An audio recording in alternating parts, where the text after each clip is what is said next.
నాకు ఈ అవకాశం ఇచ్చిన మా జాతీయ అధ్యక్షుడు మా యువ నాయకుడు లోకేష్ గారికి, జాతీయ అధ్యక్షుడు చంద్రబాబు నాయుడు గారికి, అలాగే నన్ను గెలిపించిన కమలాపురం నియోజకవర్గ ప్రజలందరికీ పేరు పేరున ధన్యవాదాలు తెలియజేస్తా ఉన్నాను. మీరున్న ఎప్పుడు గుర్తుపెట్టుకుంటాను. ఏ నమ్మకంతో అయితే నన్ను గెలిపించారో ఆ నమ్మకాన్ని మీ అందరి దగ్గర నిలబెట్టుకుంటాను. ఇంత భారీ మెజారిటీతో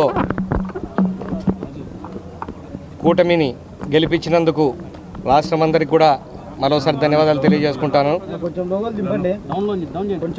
ఈ అరాచక పాలన అంతమవుతుంది 4వ తేదీని మేము చెప్తూ వచ్చాము. అది ఈరోజు నిజం జరిగింది. ఇక్కడ దిగడం మొదలు పెట్టుకొని రేపు మేము చేసే అభివృద్ధిని చూసి ఇంకొక 20 ఏళ్ళు వేరే ఏ పార్టీ రాకుండా కూడా మేము చేయాలని అనుకుంటున్నాం. ఆ పక్క అభివృద్ధి పక్కగా నడవాలని అనుకుంటున్నాం. మీరందరూ మమ్మల్ని నమ్మి సహకరించి మమ్మల్ని గెలిపించినందుకు ప్రతి ఒక్కరికి పేరు పేరున ధన్యవాదాలు తెలియజేసుకుంటా ఉన్నా. తప్పకుండా అందరికీ మేలు జరిగేలాగా ఉంటుందని చెప్పి తెలియజేసుకుంటాం. ఈరోజు ఎన్నికలు కంప్లీట్ అయిపోయింది.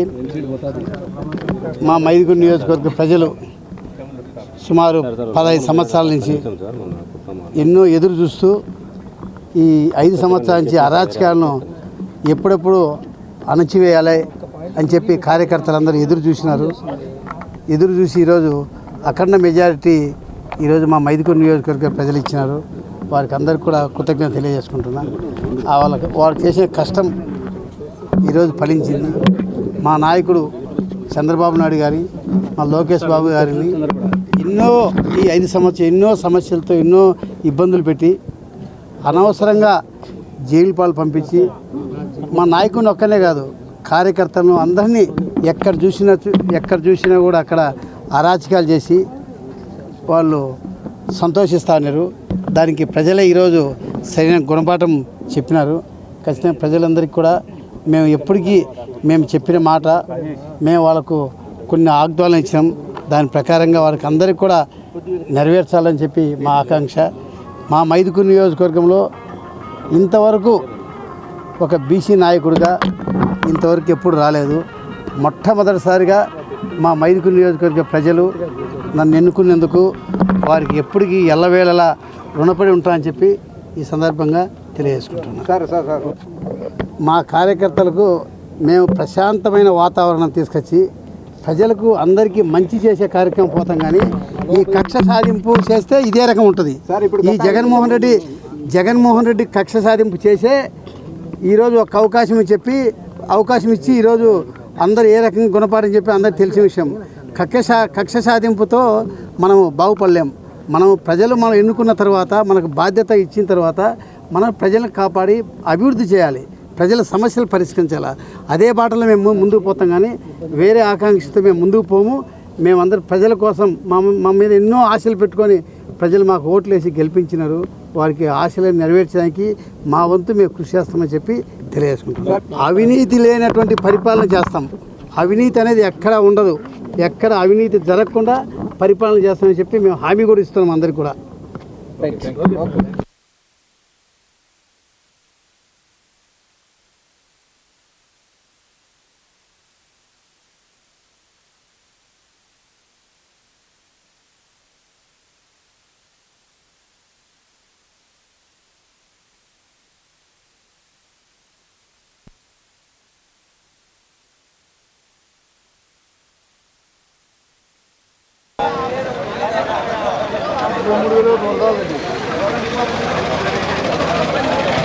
వైనాట్ 175 అన్నటువంటి జగన్మోహన్ రెడ్డికి ఈరోజు సింగిల్ డిజిట్తో నిలబడిన ఘనచరిత్ర ఓన్లీ కడప జిల్లాలో కూడా క్యాడర్ నిలబెట్టుకోలేకపోయిన అంత హీన పరిస్థితుల్లో వైసీపీ నిలబడిందంటే దీని అందరికీ ఆయన పరిపాలన ఎలా ఉందో ప్రజలు బుద్ధి చెప్పి ఇంటికి పంపించిన కాలము కనపడుతుంది అందరికీ.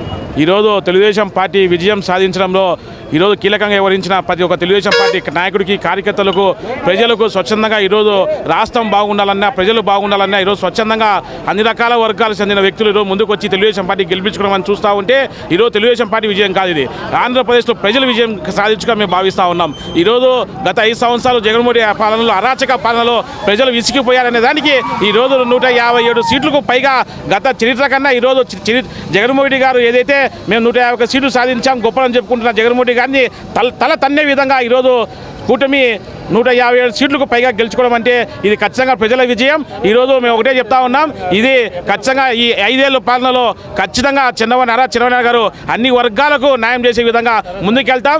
ఏదో గత ఎన్నికలలో జగన్మోహన్ రెడ్డి గారు అనేక హామీలు ఇచ్చి ఏదైతే ప్రజలకు మోసం చేశారో అట్లా విధంగా కాకుండా ఈసారి మేమైతే కక్షపూరికంగా కాకుండా ఖచ్చితంగా ప్రజలకు అన్ని రకాలుగా అందుబాటులో ఉంటూ ఈరోజు న్యాయం చేసే విధంగా మేము ముందుకెళ్తామని తెలియజేస్తా ఉన్నాం. ఈరోజు కడప జిల్లాలో అత్యధిక మెజార్టీ స్థానాలు తెలుగుదేశం పార్టీ కైవసం చేసుకోవడం చూస్తూ ఉంటే ఈరోజు చంద్రబాబు నాయుడు గారి నాయకత్వం పైన ప్రజలకు ఎలాంటి విశ్వాసం ఉందో అందరికీ తెలియజేస్తూ ఉన్నారు. ఈరోజు మేము ఒకటే చెప్తా ఉన్నాం, కడప చరిత్రలో 30 సంవత్సరాలుగా ఈరోజు వైసీపీ అడ్డగా ఉండే అంజద్ బాషా గారి నియోజక కడపలో ఈరోజు మాధవరెడ్డి గారు మహిళ అయిన తెలుగుదేశం పార్టీ ఘన విజయం సాధించడంలో ప్రతి ఒక్క కార్యకర్త, నాయకుడు ఈరోజు కీలకంగా వివరించారు. మాధవమ్మ లేకపోతే కడపలో తెలుగుదేశం పార్టీ లేదనే విధంగా ఈరోజు ముందుకెళ్ళడం చాలా సంతోషకరంగా ఉంది. ఈ విజయాన్ని మేము మళ్ళా తర్వాత వచ్చే 5 సంవత్సరాలు కూడా గెలిచే విధంగా ప్రజలకు అన్ని రకాలుగా మేలు చేసి ఈరోజు సంక్షేమం కానీ, అభివృద్ధి కానీ, ఈరోజు మౌలిక వసతులు కావచ్చు, రాష్ట్రానికి సంబంధించిన అమరావతి విషయంలో కావచ్చు, అన్ని విషయాలలో మా నాయకుడు నారా చంద్రబాబు కావచ్చు, మా మిత్రుడైన పవన్ కళ్యాణ్ గారు కావచ్చు, బీజేపీ కావచ్చు, అన్ని రకాలుగా రాష్ట్రానికి మేలు చేస్తామని చెప్పి ఆశాభావం వ్యక్తం చేస్తూ ఉన్నాం. ఈ విజయాన్ని మేము చాలా సంతోషం కలుగుతూ ఉన్నాం. ఈరోజు గతంలో 101 సీట్లకే జగన్మోహన్ రెడ్డి గారు ఏదో లెక్కలేగరేశారు. ఈరోజు 150 వచ్చిన జగన్మోహన్ రెడ్డి గారు ఏదో వైనాట్ 175 అయినారు. ఈరోజు పురందలు కూడా మీరు సచ్చి పట్టినారు. ఈరోజు మీరు వచ్చిన మెజార్టీ చూస్తూ ఉంటే మీకు ఖచ్చితంగా ఓటమి పాలైనట్టే. ఈరోజు బీటెక్ రవి గారు ఖచ్చితంగా నైతికంగా గెలిచినట్టే. ఈరోజు మీకు గెలిచిన మెజార్టీ కూడా స్వల్ప ఓట్లతో మీరు గెలిచారు కాబట్టి మీ ఓటమి కూడా నైతికంగా ఓడిపోయినట్టు ఓడిపించుకొని మీరు పులిందరూ రాజీనామా చేసి మీరు ఇతర రాష్ట్రాలకు పారిపోతే మంచిదని చెప్పి తెలియజేస్తూ ఉన్నాం. కడప మాధవి అక్క కడప యొక్క 30 ఏళ్ల చరిత్ర తిరగరాసి ఆడబిడ్డ 18,000 మెజార్టీలో 3 పార్టీలతో పోరాడి 18,000 మెజార్టీతో గెలిచింది. అక్కకు మేము ఈ తరఫున మా అందరం కార్యకర్తల తరఫున మేము అక్కకు శుభాకాంక్షలు తెలుపుతున్నాం. ఈరోజు కడప జిల్లాలో కాదు, ఈరోజు ఆంధ్రప్రదేశ్లో ఒక సునామీ ఎట్లా వచ్చిందో మనకు తెలియకుండా ఈరోజు అలా ఎన్డీఏ కూటమి అలా వచ్చింది. కడప జిల్లాలో, కడప టౌన్లో ఈరోజు మాధవిరెడ్డి గారు గెలిచినారంటే, ఒక మహిళ గెలిచినారంటే చరిత్ర సృష్టించినట్టు. ఈరోజు అందరూ 54,000 మెజార్టీతో ఉన్న అంజద్ బాషా గారిని 30 ఏళ్ళు చరిత్ర, ఇది 30 ఏళ్ళు కాదు, ఇది జీవిత చరిత్ర. ఇంతవరకు మహిళ గెలిచిన దాఖలాలు ఇంతవరకు లేవు. ఈరోజు రికార్డు. ఈరోజు ఏమి చెప్పినా కూడా మాధవిరెడ్డి గారికి 2 చేతులు ఎత్తి నమస్కారం చేసినా కూడా ఆమె కృషి, ఈ విజయము ఫస్ట్ ఆమెకే అంకితం. ఎందుకంటే ఆమె ఈరోజు 2,000 కిలోమీటర్లు ఈ నగరంలో పర్యటన చేసి, సుడిగాలి పర్యటన చేసి, అది దాన్ని ఏమి వర్ణించినా కూడా మనం తక్కువే. ఈ విజయము ఫస్ట్ ఆమెకే దక్కుతుంది. తర్వాత మా పవన్ కళ్యాణ్ గారు మద్దతుతో కూటమి ఇంత విజయం సాధిస్తని కలలో కూడా ఎవరు అనుకోలే. కాబట్టి జనసేనకు, తెలుగుదేశము, బీజేపీ ముగ్గురికి రుణపడి ఉండాలని ఈ ప్రజలు మరీ కోరుకుంటున్నాం. ఎన్నికల ఫలితాలు చూసుకున్నట్లయితే చరిత్రలో సువర్ణ అవకాశాలతో లిఖించుకోవచ్చు. ఎందుకంటే ఈరోజు చూస్తూ ఉంటే వైసీపీ యొక్క ప్రభుత్వానికి అపోజిషన్ కూడా లేకోకుండా ఈరోజు ప్రజలు పక్కన పెట్టారు. వాళ్ళు అంటా ఉన్నారు వైనాట్ 175 అనేసి. ఈరోజు చెప్పండి అయ్యా, మీ పొజిషన్ ఏందో చెప్పండి.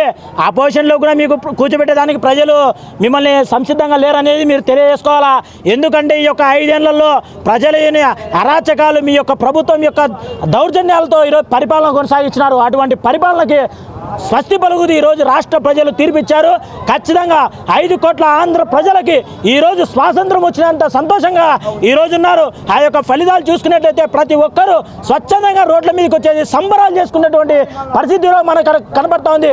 మరీ ముఖ్యంగా కడప నగరానికి వస్తే 30 సంవత్సరాల నుండి వైఎస్ కుటుంబానికి కంచుకోట, వైఎస్కి కంచుకోట, మాకు అడ్డా అని చెప్పుకునేటువంటి కడపలో దాదాపు 20,000 మెజారిటీతో ఒక మహిళా శక్తిగా ఈరోజు ఒక డిప్యూటీ సీఎంని, 50 మంది కార్పొరేటర్లని, ఒక ఎంపీని, ఒక మేయర్ని, 2 డిప్యూటీ మేయర్లని ఎదుర్కొని ఈరోజు కడపలో గెలిచిందంటే 20,000 మెజార్టీతో.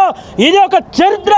ఈ చరిత్రను తిరగరాసే సత్తా ఏ జగన్కి లేదు, ఇంకొక వేరే నాయకుడికి లేదని చెప్పి తెలియజేస్తున్నాం.